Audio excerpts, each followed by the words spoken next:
Tempo de crise antes da volta de Cristo. Mateus 24 é um dos discursos mais importantes de Jesus sobre os sinais dos tempos e o fim da era presente.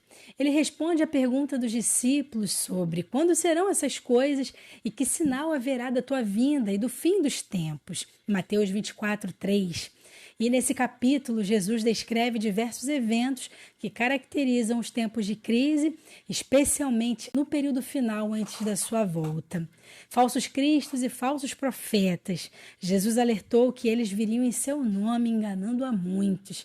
Guerras e rumores de guerras. Desde o primeiro século, as guerras têm assolado o mundo. E hoje vemos as nações do Oriente se movendo entre conflitos. A Rússia e a Ucrânia, Donald Trump com o mundo, China e Taiwan, entre tantas outras coisas que nós estamos assistindo nos noticiários. Depois fala sobre fomes, pestes e terremotos. O livro de Atos relata uma grande fome no tempo do imperador Cláudio César. E no fim dos tempos, essas calamidades aumentariam em escala e em frequência. Nós vimos a Covid-19 e tantas epidemias que dizimaram a humanidade no passado. A perseguição aos cristãos. Os primeiros crentes foram perseguidos pelos romanos e pelos judeus. Hoje são os falsos judeus infiltrados nas igrejas, nas famílias e que causam perturbações aos verdadeiros servos de Cristo. Jesus os chama de sinagoga de Satanás e eles só perseguem as igrejas fiéis. No final dos tempos, essa perseguição seria global e intensa. O aumento da iniquidade e o esfriamento do amor. Hoje vemos um crescimento da imoralidade e da indiferença espiritual, conforme as exortações que Jesus fez à igreja de Laodiceia, que era uma igreja morna no meio de uma sociedade. Depois nós vemos a pregação do evangelho no mundo todo. O evangelho que tem avançado globalmente, mas ainda nos mostra que tem povos não alcançados. E isso nos revela que estamos dentro desse período antes da volta de Cristo. Paulo advertiu que nos últimos dias sobrevirão tempos difíceis, com corrupção moral. Pedro também falou sobre isso. E a Bíblia ensina que a igreja não vai passar pela grande tribulação, porque ela vai ser arrebatada antes desse tempo terrível. 1 aos Tessalonicenses 1,10, Paulo afirma que Jesus é aquele que nos livra da ira vindoura. 1 aos Tessalonicenses 5,9, porque Deus não nos destinou para a ira, mas para a aquisição da salvação. Apocalipse 3,10, fala, porque guardaste a palavra da minha paciência, eu também te guardarei da hora da tentação que há de vir sobre todo o mundo. Paulo falou também sobre o homem do pecado, que se oporá a Deus antes da volta de Cristo, segundo aos Tessalonicenses 2, versículos 3 e 4.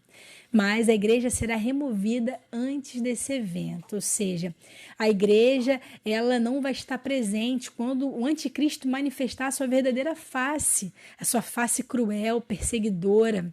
A palavra do Senhor nos garante isso, antes que ele se manifeste. Então a igreja vai ser tirada do meio, porque a igreja resiste às ações malignas de Satanás e também dos anticristos, porque são muitos que têm se levantado sobre a terra. Então Jesus encerra esse discurso com um apelo para que os seus seguidores permaneçam vigilantes e preparados. Ele diz, vigiai, pois, porque não sabeis a hora que vem o vosso Senhor. Então o Senhor está falando sobre a imprevisibilidade da sua volta e por causa disso é que o crente precisa viver em constante preparação espiritual.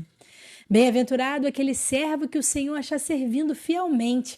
Mateus 24, 46. E isso reforça a necessidade de fidelidade.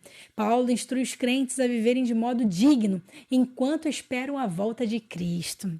A palavra também diz que devemos viver em santidade e piedade, esperando o dia do Senhor. Mateus 24 nos ensina que um grande tempo de crise antecederá a volta de Cristo, culminando na grande tribulação e no juízo final. Contudo, a igreja não passará pela grande tribulação, porque ela vai ser arrebatada antes da manifestação plena do anticristo e do derramamento da ira divina. Então, os crentes são chamados a 1. Discernir os sinais dos tempos. 2. Permanecer fiéis e preparados para o arrebatamento. 3. Esperar com esperança a volta de Cristo e o estabelecimento do seu reino. 4. Viver com vigilância e fidelidade. A volta de Cristo é certa, e aqueles que confiam nele serão poupados da tribulação e reinarão com ele em glória. Mas lembre-se, Jesus voltará como ladrão de noite, conforme está escrito em 1 Tessalonicenses 5:2. Por isso, esteja preparado.